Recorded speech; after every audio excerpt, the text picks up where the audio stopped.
오늘은 대인관계를 정상화하라 이란 제목으로 말씀을 나눕니다. 이런 영어가 유행한 적이 있었는데 It's the economy stupid.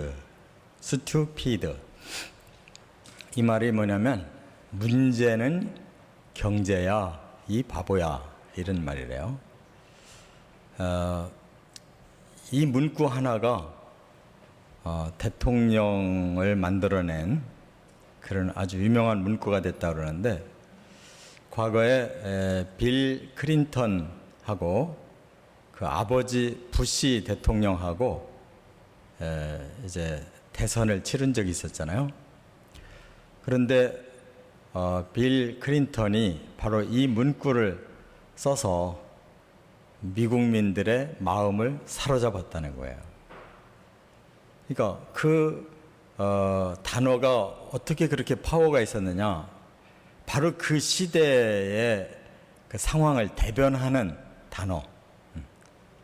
핵심은 경제에 있는데 뭐 엉뚱한 소리 하고 있냐 이 바보야, 이 말이 그냥 그대로 먹혀들어서 빌 클린턴이 대통령이 됐다는 거예요.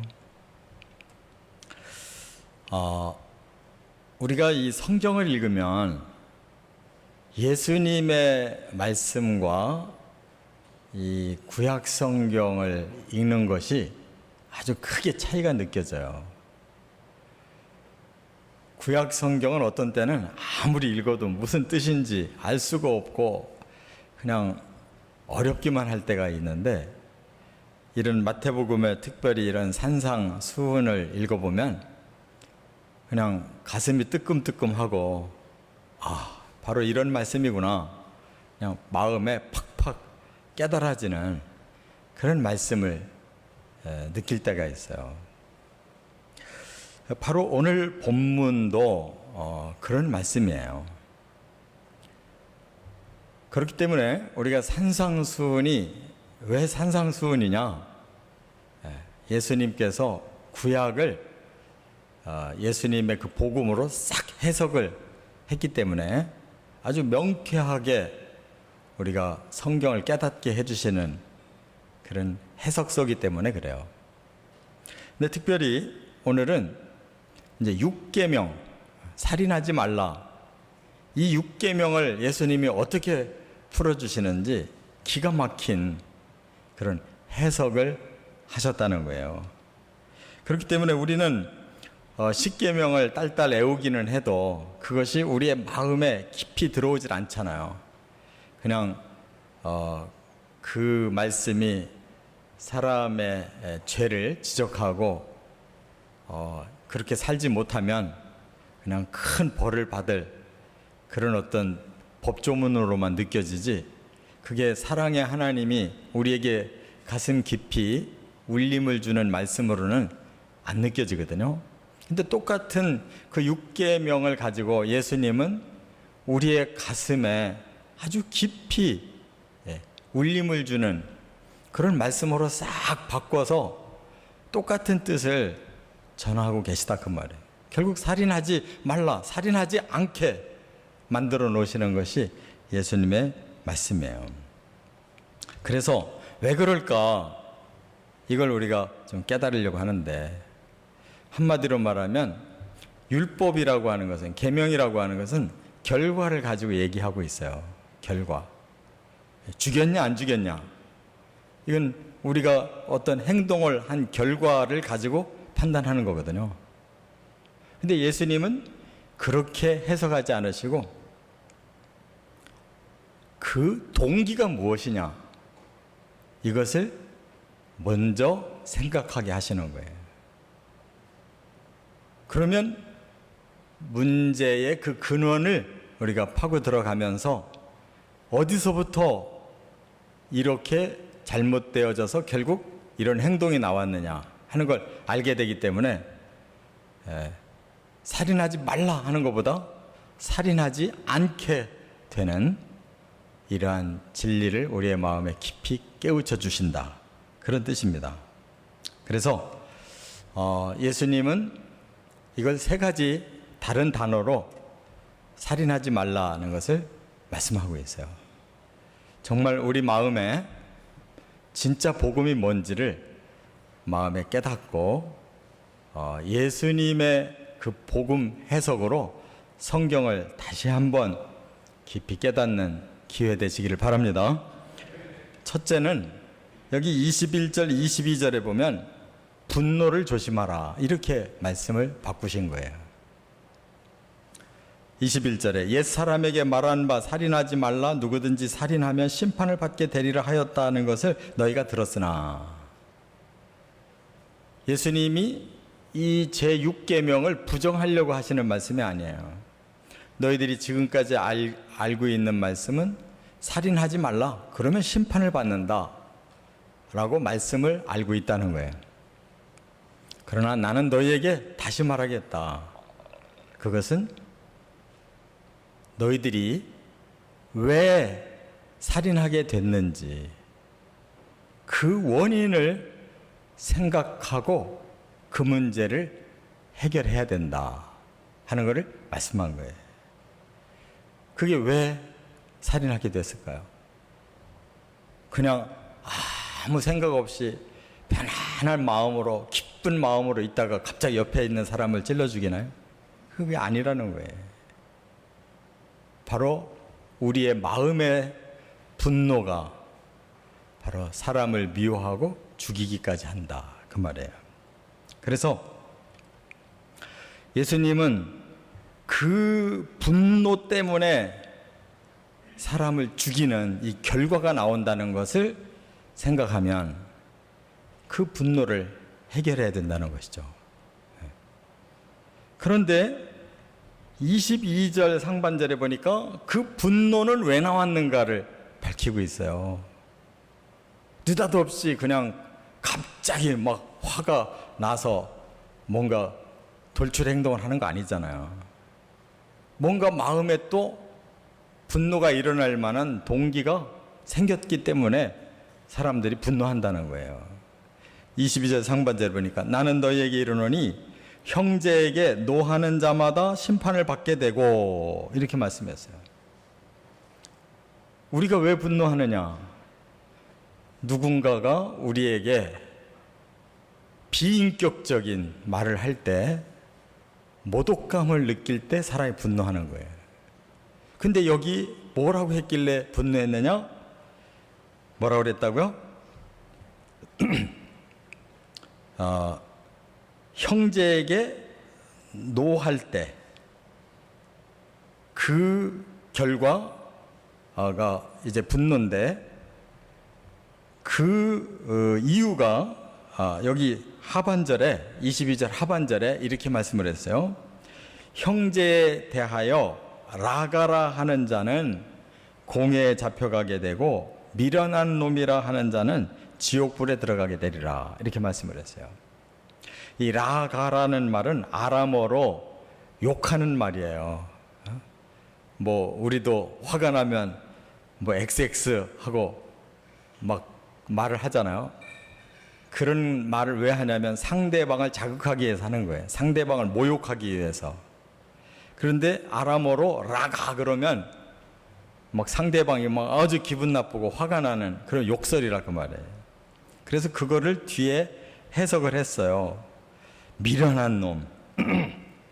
미련한 놈. 우리가 다 자기를 존중하는 마음으로 살잖아요. 나는 훌륭하다, 난 잘났다, 똑똑하다. 그런데 상대방이 나를 그냥 싹 깎아내렸어요. 아우, 너는 미련한 놈이다. 그러면 나의 인격을 모독하게 되죠. 거기서 분노가 일어나고 그 분노가 극대화가 되면 사람을 해치게 되는 것이죠. 바로 여기에서 문제가 됐다는 거예요. 그렇기 때문에 상대방을 비인격적으로 모독했을 때 그것이 결국은 분노하게 하고 사람을 죽이게 해서 결국 그 죄가 어디까지 가게 되냐면 지옥까지 가게 된다 하는 말씀이에요. 예수님은 그 원인을 이렇게 분석하신 거예요.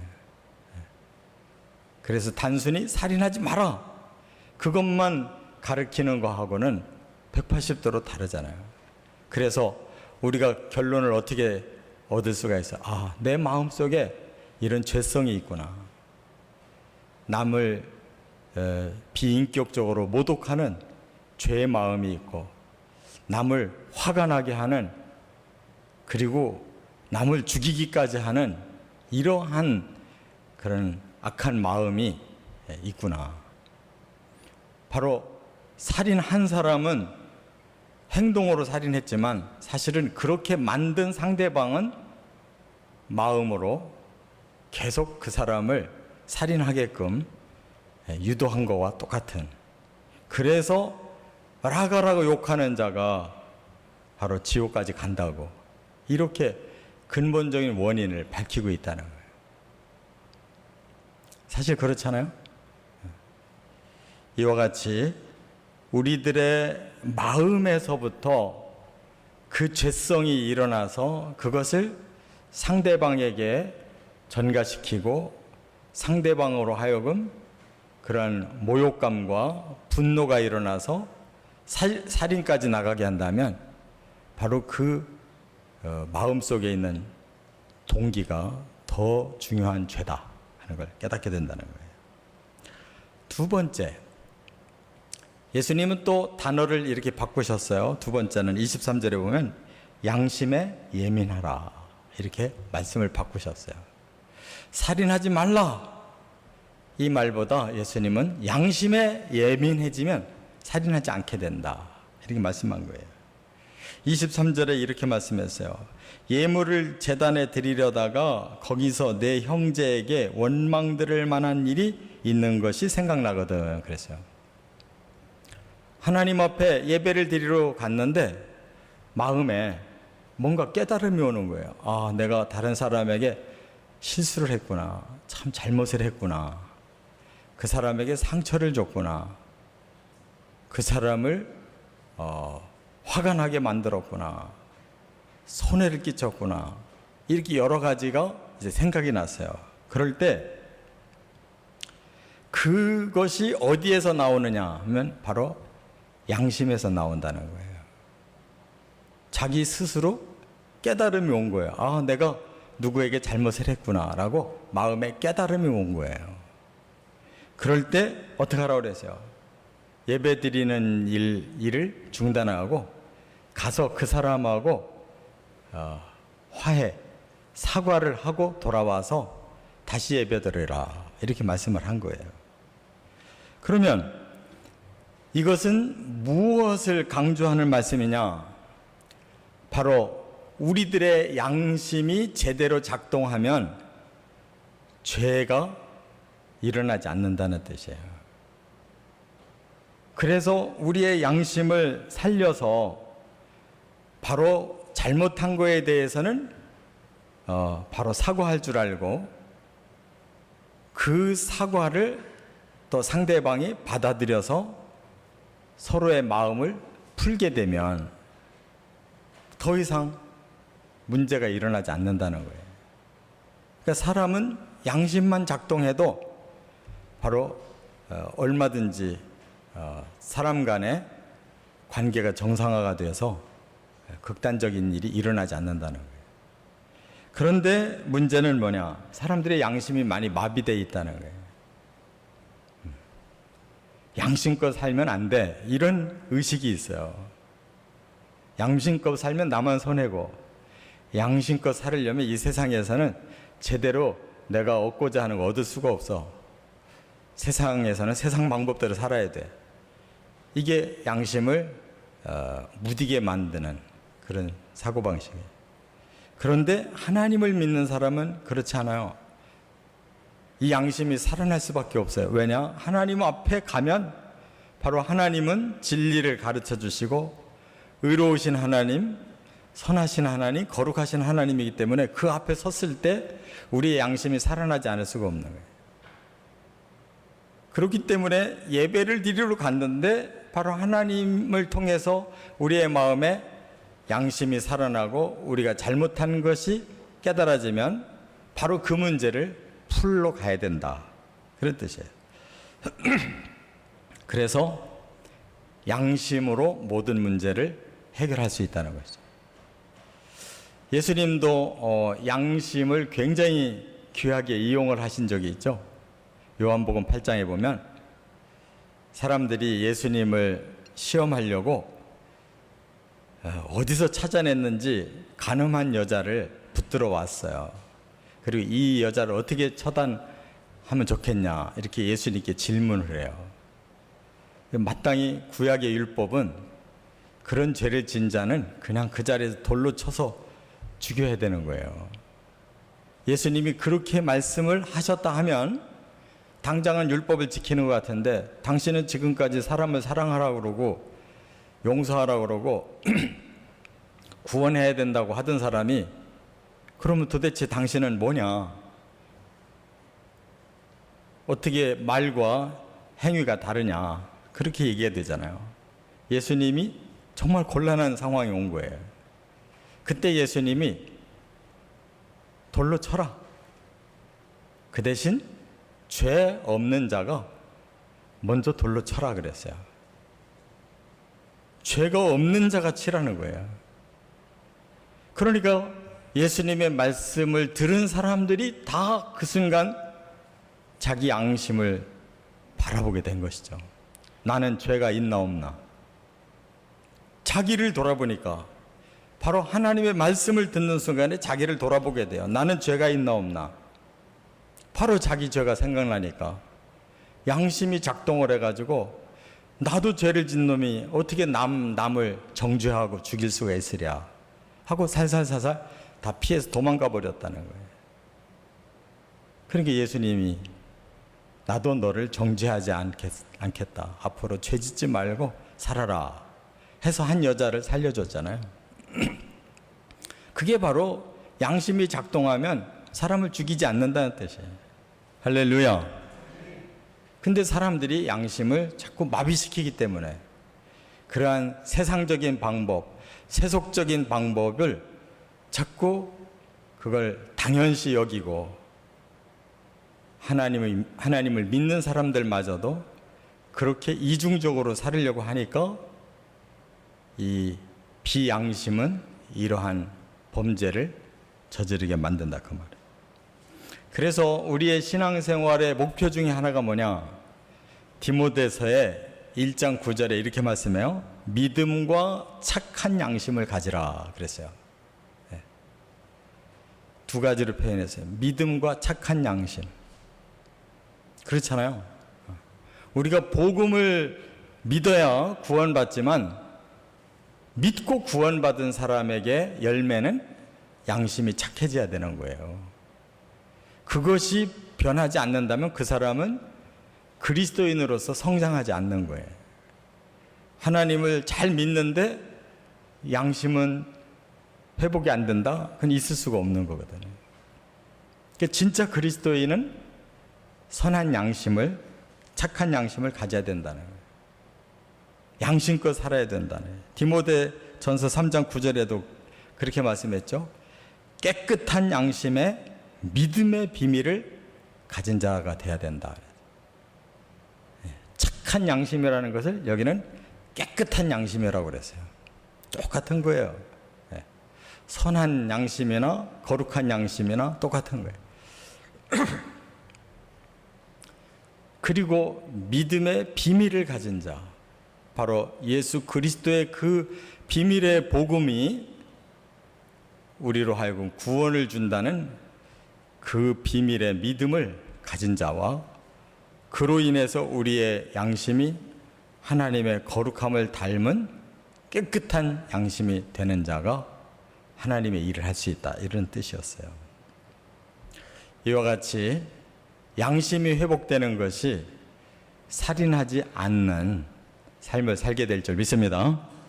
끝으로 세 번째는 24절부터 26절에 예수님이 또 새로운 단어를 사용하셨어요. 화해를 힘쓰라, 이렇게 말씀했어요. 화해를 힘쓰라. 25절에 보니까 너를 고발하는 자와 함께 길에 있을 때에 급히 사화하라. 그 고발하는 자가 너를 재판관에게 내어주고 재판관이 옥리에게 내어주어 옥에 가둘까 염려하라. 진실로 내게 이르노니 네가 한 푼이라도 남김이 없이 다 갚기 전에는 결코 거기서 나오지 못하리라. 우리가 하나님 앞에 예배드리다가 깨닫고 양심이 회복되면 끝날 일인데, 그게 회복되지 않은 사람은 그 다음 사회생활에서 걸림이 오죠. 어떻게 걸려요? 바로 불화한 관계의 사람과 만나게 되는 거예요.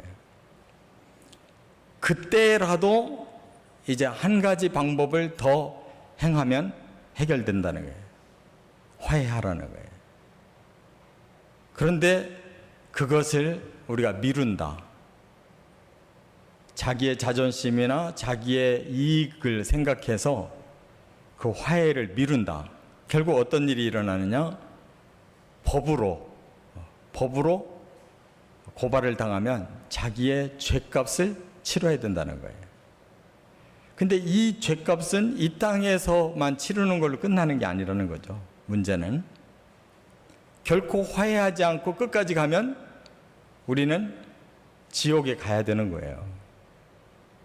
그렇기 때문에 최종적으로 이 땅에서 우리가 꼭 해야 될 거 화해해야 된다. 그런 말씀이에요. 여기 사화하라는 말이 있는데 한자로 어려운 말이에요.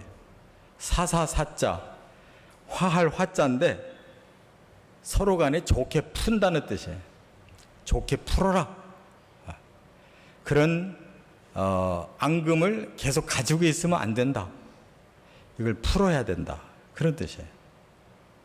그렇기 때문에 이 불화의 관계가 정상화되지 않고 있으면 뭐가 문제가 되냐? 점점 원한이 깊어져요. 그러면 감정이 더 험악해지는 거예요. 거기서 사람을 죽이는 거예요. 느닷없이 그런 일이 일어나지 않아요. 불화가 계속 진행되면 거기서 원한이 깊어지고 원한이 깊은 만큼 감정이 험악해지는 거예요. 그 험악한 감정이 아주 극한 분노를 일으키고 사람을 죽인다. 그렇기 때문에 24절로 다시 거꾸로 올라가면 결론을 이렇게 말씀한 거예요.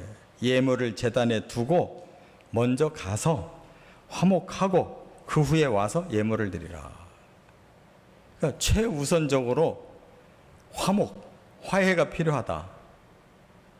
어떻든 불화의 관계를 푸는 것이 첫째다. 그리고 나서 사람과의 화해가 이루어지고 하나님 앞에 와서 예배를 드려야 하나님도 너를 용서하지 않느냐. 그런 뜻이에요. 그게 바로 예수님 우리들에게 가르쳐 주신 주기도문이에요. 우리가 우리에게 죄 지은 자를 사하여 준 것처럼 우리 죄를 하나님 사해 주십시오. 만약에 우리가 사람 간에 사해 주지 않았다면 하나님 앞에 우리는 사해 달라는 말을 할 수도 없어요. 이것이 바로 관계의 정상화다 그 말이에요. 사람끼리도 용서를 못 하는데 어떻게 하나님 앞에 용서를 받으려고 하느냐. 그런 말씀이죠. 그렇기 때문에 결국 인간의 문제를 해결하는 것은 회개하고 용서하는 것밖에 다른 방법이 없다는 거예요. 죄를 끝까지 따져 물으면 서로가 서로를 고발할 수밖에 없어요. 왜? 다 죄가 있으니까. 지적을 서로 하게 되면 서로 죄인을 만들고, 서로 고발하게 되면 서로 그 죄값을 치러야 돼요. 그렇기 때문에 사람 간에는 서로 회개하고 서로 용서를 하는 그 길밖에 없다는 거예요. 그렇게 하고 하나님 앞에 나와서 용서해 주십시오 할 때 하나님과도 관계가 정상화된다 하는 그런 말씀이에요. 그렇기 때문에 이것이 결론이고 이것이 복음이라는 거예요. 그래서 살인하지 말라 하는 건 결국은 이러한 과정을 통해서 내가 분노를 다스리고 그 분노를 만드는 비인격을 우리가 스스로 절제하고 우리의 양심을 다시 일깨워서 양심이 가르쳐 주는 대로 바르게 돌아서고 사람 간의 관계를 서로 원망하고 정죄하지 말고 서로 용서를 빌고 용서를 해주면 거기서 더 이상 악화되는 관계는 끝이 나고 사람의 정상화가 곧 하나님 앞에 우리가 나가는 길이 돼서 우리도 용서를 받고 하나님의 은혜를 받을 수가 있다. 그런 말씀이에요. 이게 바로 십자가라는 거예요. 이것이. 천학중 목사님이 어느 날 둘째 아들 집에 가서 식탁을 마주 앉았는데 거기 손녀가 둘이 있었는가 봐요. 큰 손녀가 예림이라는 아이인데 초등학교를 다녔대요. 물어봤대. 너 십자가가 뭔 줄 아니? 이렇게 목사님이 손녀한테 물어봤대요. 그랬더니 손녀가 하는 말이 십자가는 내 동생 예나가 잘못했는데 아빠가 대신 나를 혼내는 게 십자가야. 그러더라는 거예요. 최낙중 목사님 감동을 하셨대요. 얘가 십자가를 제대로 알고 있구나. 그러면 된 거지. 그 언니가 동생이 잘못한 걸 아빠한테 대신 혼나면서 그걸 다 지금 이해하고 마스터했어요. 동생을 위해서 자기가 희생하고 있다는 거를.